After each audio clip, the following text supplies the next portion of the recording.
Good morning, Les.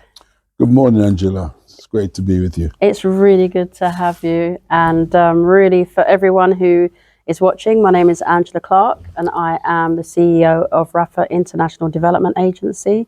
And I have great pleasure in interviewing my friend, colleague, mentor, and so many different things, Les Issac.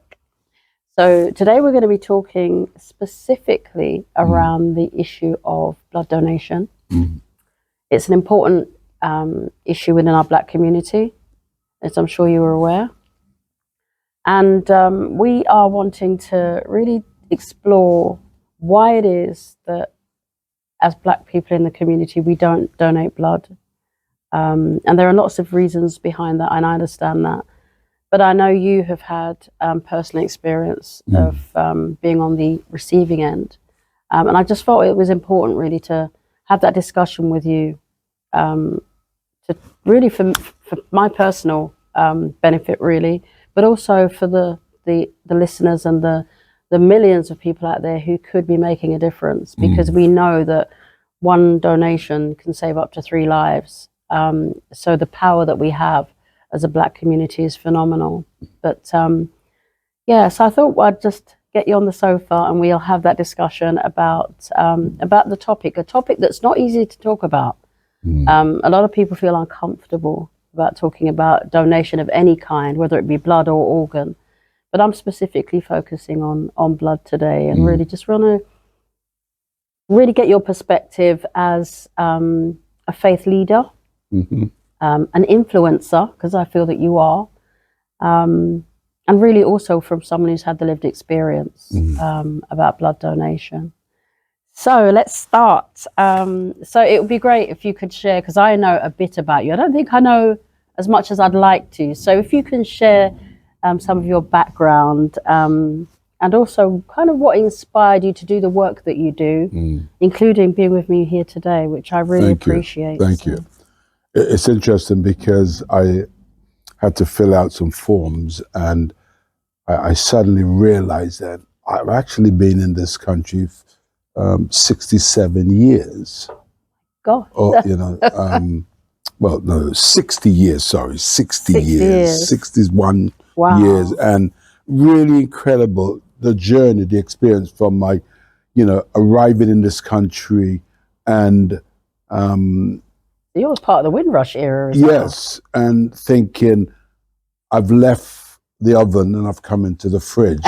and really the culture shock that I had as a young child. And my experience, I remember, in the Caribbean, we had to say to everyone, good morning, good afternoon, good evening, else we'd be in trouble. And I came to this country. When I came to this country, I remember saying to someone, good morning, and they just completely blanked me. And I thought perhaps they didn't hear. So I said to someone else, good morning. And they just totally ignored me. I soon discovered that, wow, I'm in a totally different cultural context. And then, the second big surprise that I had, I discovered I was Black. My parents forgot to tell me. It was at school that, I was called all sorts of names, and it was, again, a real culture shock for me. And then, going to church with your family, again, that was a culture shock. And later I rebelled against that. And I think for me, on this journey has been one of, for me, determination, focus, tenacity. And I use those words because, when I reflect on my past, I realize that you need all of these things, components, and, you need these things to help you to navigate the complexity of living in the United Kingdom, but also life. And so, but it came to a point, I had a terrible, difficult teenage period in my life, and it could have gone either way. But I remember how, I came to faith, and it started in my from my perspective, a weird way, because I was in a nightclub in the West End. And a nightclub in the West End, smoking some spliff. And, you know, I heard a voice and I thought, hey, this spliff is nice. I'm here. And, you know, but it was afterwards reflection I realized was, you know, God was trying to get through to me. And I embarked on a journey of faith. And one of the things I really felt that my faith cannot be something just for the church. Yeah. It has to be practical. It has to be relevant. It has to be a faith without prejudice. Mm-hmm. So I serve people. 33 years ago, I set up an organization called Ascension Trust. It's national, it's international. Street pastors, you know, set that up with some others because, again, it's concerned about violence and crime. And it's been a real joy just serving people. You say you skirted over that so quickly, as if it was like just so insignificant almost. But the Street Pastor initiative it is major. It has had such an impact on a national level. It has, and you know, I'm humbled by it. What caused you to set that up? Again, I think for me, I've always been really concerned and passionate about people. And I've always been concerned and passionate about faith becoming relevant and practical, not just preaching on Sunday morning or living in a spiritual holy life, and that's very important, but how relevant it is for where people are at. And so I went on the streets of Birmingham, Manchester, London. Mm-hmm. I met with the police, I met with local authorities, I met with mayors, I met with politicians, I met with young people. Mm-hmm. And I listened to them 1, 2 o'clock in the morning, and I realized that actually, unless we're there where people are at, it's difficult to understand what they're going through. And out of that, I decided to train some people. And our first cohort were 18 people, 15 women and 3 men. The men were at home doing a mental risk assessment, and the women said, we need to go on the streets. And we did that. And people, in fact, the first night, they used some words, and it's not, I can't quote it on this platform, but they said, where was the church? Yeah. How come it's taken the church so long? And that really touched my heart because people are looking for the church. Yeah. And, you know, it started in London, in Brixton, and then it went to Hackney, Mere Street. Now it's all over the United Kingdom. And thousands of people, prevented people from committing suicide, preventing young ladies from being raped or kidnapped, stopped altercation, prevented murder, all sorts of things. I get emails from people saying, thank you for being there, you saved my life. Young boy went out to celebrate his 21st birthday, drank too much, and ended up in a very vulnerable situation. Had it not been for the street pastors, he would have died. So for me, I just love it to see people engaging. In Jamaica, we're down in Halfway Tree, we're down in Kingston. So it's international, it's not just national, it's international. It's international. In Australia, in America, I've been in Caribbean, in Antigua, they run a soup kitchen. They're working with the police, they're working with local authorities. They're doing things. And these are people from all backgrounds of life, from people who are lawyers, ex-police officers, nurses, doctors, you know, bus drivers. People roll their sleeves up and says, let's get out. So I'm excited about that. I love to hear that, because obviously with Rafa International Development, it is for us, it's about, you know, the practical application of the Bible. It's the practical application of the love your neighbor as yourself, and what we're supposed to be doing for communities. As you say, it's not in the four walls of the confines of a church building, but it is what you do for your brother, whether they be your brother in Christ, or whether they be part of the community. And I see certainly what you've done with with Ascension Trust, because it's not just the Street Pastors Initiative. I know you've done other things with regards to health and well-being, and reducing the health inequalities. which is all of the things that Rafa kind of aspire to as well. So it's really heartwarming to hear the influence and the impact that let me say you have had, but also Ascension Trust as an organisation has had. Yeah, I work with some great people. You do, and yeah. I always say to people, it's unfair sometimes because I get the credit, but they do the work.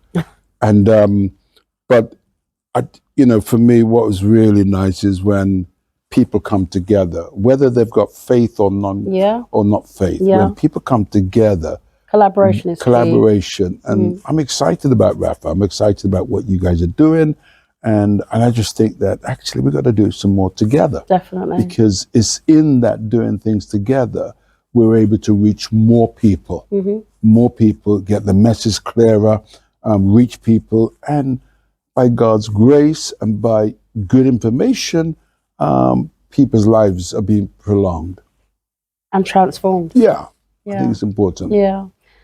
So Rafa has for many years been involved with organisations like the NHS and the Home Office, dealing with those inequalities that we talk about. I mean, you've talked about your life coming from the Caribbean to the UK, the struggles that you faced.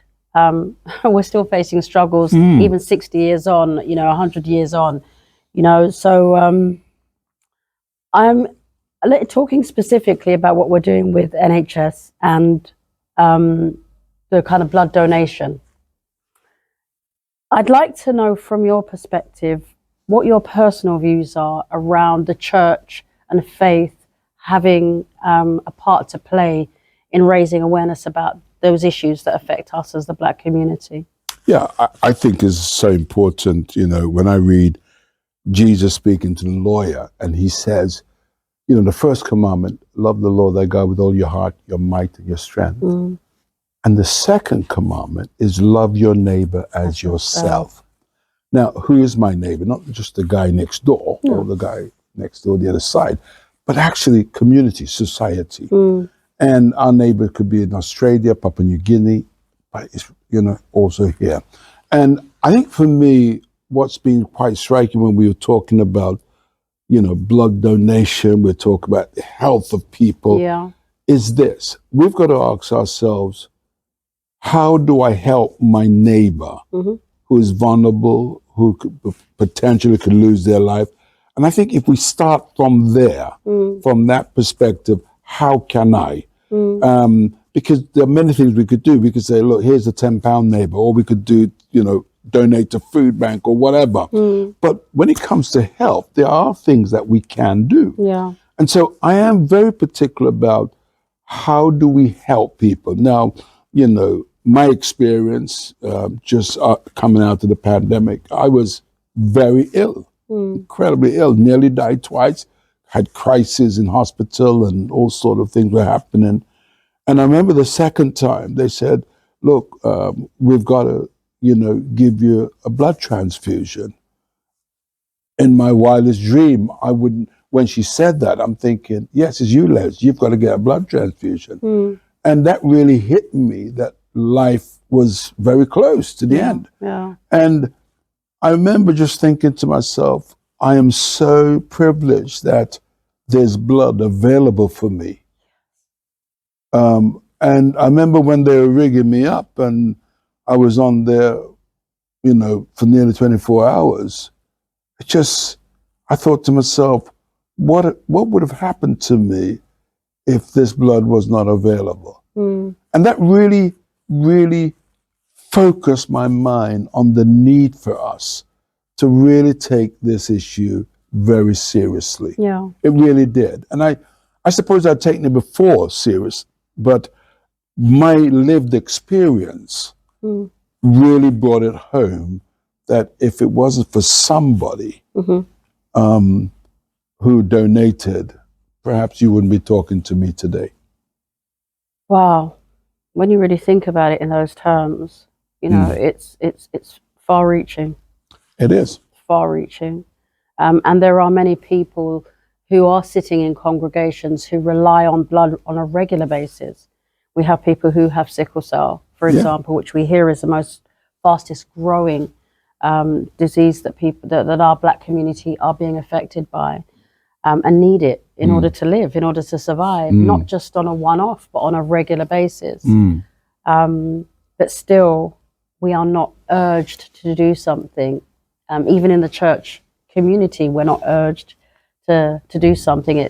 It's almost an apathy, or because it hasn't hit us like it's hit you, that we don't kind of see it as high on the agenda. I think there are many reasons for that. Okay. I think culturally, we have been brought up with a culture from church and from community about these things. They are culturally sensitive, matters. I've heard people say, "Me nah give nobody my blood. Me nah make no donation. I am not going to give anyone my blood. I am not going." I've heard it. And I've said, "Well, where have you got this from?" You see? And I think we need a conversation in church. Bible study is great, but why don't we have a Bible study about, the blood? Why don't we have about donation, organ donation? Why don't we have a Bible study about how do we support best those with sickle cells, those who are on dialysis? How do we best support them? You see? So I think one of the challenges being, we haven't really opened these discussions so that the myths, the superstition, the misinterpretation could be dispelled, so that people could understand that actually giving of your blood is not a sin. Giving of your blood is giving life and hope to somebody, and it's part of loving your neighbor as yourself. You're right, Les. I was with a lady probably 2 or 3 weeks ago, and we were actually having a meeting. And during the process of that meeting, she got a call. She was from Trinidad, and she got a call from Trinidad from a relative who was in hospital and needing blood. And this woman, in the middle of this meeting, immediately got on the phone and started to ring around people that she knew in Trinidad, asking them if they would go and donate blood because this person needed it. And, in the UK, we are, whether we want to accept it or not, we are privileged to be able to go into a hospital, and if we need it, it's there. And I was thinking, my gosh, that person's life, her relative's life, is dependent on the people, either the family members or whoever rallying together to give blood. When I had a conversation with you some months ago, and I realized that I couldn't give blood. Yes. I was, I felt emotionally drained because I felt I wanted to do that. I wanted to do that. And yet I say to people all the time, so often we're not focused until it happens to us or somebody we love. But, I want to really challenge people that we can make a difference for people. And, we just need to take a moment. And it's so simple. It's so easy today. Just going in, register, going in, have a screening and make sure everything's okay and just give it. It's so easy. It is. And, the obviously because of the relationship that we now have with the NHS, they are actually willing to come into our churches and to talk and to give talks and actually to do initiatives like Know Your Blood Type. Because how many of us are walking around not actually knowing what blood type we are, or the blood type that is more kind of receptive to people and the illnesses. And even that education and that awareness is so important. So I do agree with you that there needs to be a conversation. We need to start having these conversations, and not just as a kind of tick box exercise or as a one-hit wonder. I think that we need to get more comfortable about talking about things that make us maybe a bit uncomfortable. Well, when we look at it, when we talk about, I say to Black people in my community, we're good at doing a funeral. Without a doubt. We're good. But I'm more concerned about, are we good at keeping each other alive. Preventative measures, you know? Exactly. Because I believe that one of the challenges that we have is in our community that people do die unnecessarily. Unnecessarily, yeah. And whether prematurely. Yeah. And I just think that if we had more conversation about health, if we have more conversations about preventative, then I think more of our people will live longer. Definitely. And they could see their grandchildren, you know. They could have fun, you know, they could go home one more last night, you know. but I really do think that it's important for us to really open the conversation. And I know I must say this, that there are church leaders who are more and more talking about these things post-pandemic. Yes, yeah. But we want to see more. Definitely. We want to see more conversations. We want people to be very conscious that they've got accessibility here. It's interesting. I was talking to someone about just a simple blood pressure test. And they said, well, you know, I don't want to do a blood pressure. Me, okay, I don't want to know. I said, darling, hold on a minute. Are you telling me you don't want to know if you want to live or die? Yeah. It's as simple as that. It's as simple as that. It really is. I said, high blood pressure, you get a stroke, you get a heart problem, and you're finished. I said, look, it takes 3 minutes, 4 minutes just to do that. Yeah. And it was interesting because when I said that, they paused and they said, okay, come on, let's go and have one.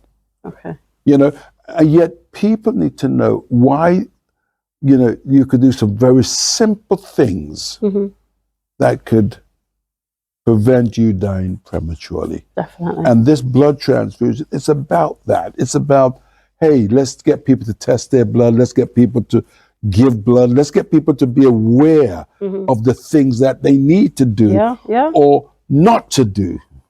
Exactly. And I know that, you know, healthy lifestyle is so important. Yeah. You know, we've been told that the food that we've been eating for all these years has caused all of this, and you know, this ill health and inequality. They're saying it's, you know, and there are things that are hereditary as well. I mean, we've got the high blood pressure, the diabetes, and all of these other illnesses. But you're right, education is the key. You know, certainly I know that there are lots of people who would say, if I knew then what I know now, my choices would be so different, and my lifestyle would be so different. But I don't think it's too late. No. I do think it's time for us to kind of stand up, definitely as a faith community, and to make a difference. And I think that's what I like about your program. You're talking about going into churches. Yeah. You're talking about getting on Zoom platforms to have a discussion. Yeah. You're talking about webinars. And I think we've got to have a multi-faceted approach to this. We've got to print literature. I went to a church just before Christmas and we were talking about, you know, the flu that was going around. Oh, yes. And I said, guys, here's a QR code. And I could see a lot of people my age and above going, what am I talking about? You know? And I said, if you don't understand, ask your grandchildren. Yeah. Right? Yes. So, and it just reminded me that we still have to get something where people could just read it. Yeah. And just because make there a is phone that generation call. Gap. That's great. There's a generation gap. And so we've got to be very creative in terms of what we're doing. On the radio program where people are at. Yeah. You know, a lot of folks listen late at night to radio program. Yeah. Have discussions on radio program. We've got to have a multifaceted approach to helping people to understand the need to give blood. Excellent. And I thank you for agreeing to help us with that initiative. I'm so honored to have you. And I introduced you as Les Isaac, but I know that you are Reverend Les Isaac, OBE. And I know you don't do the titles thing, but I feel that I need to kind of commend you for the work that you are doing, that you have done, that you are doing, and I know that you will continue to do for the benefit of our community.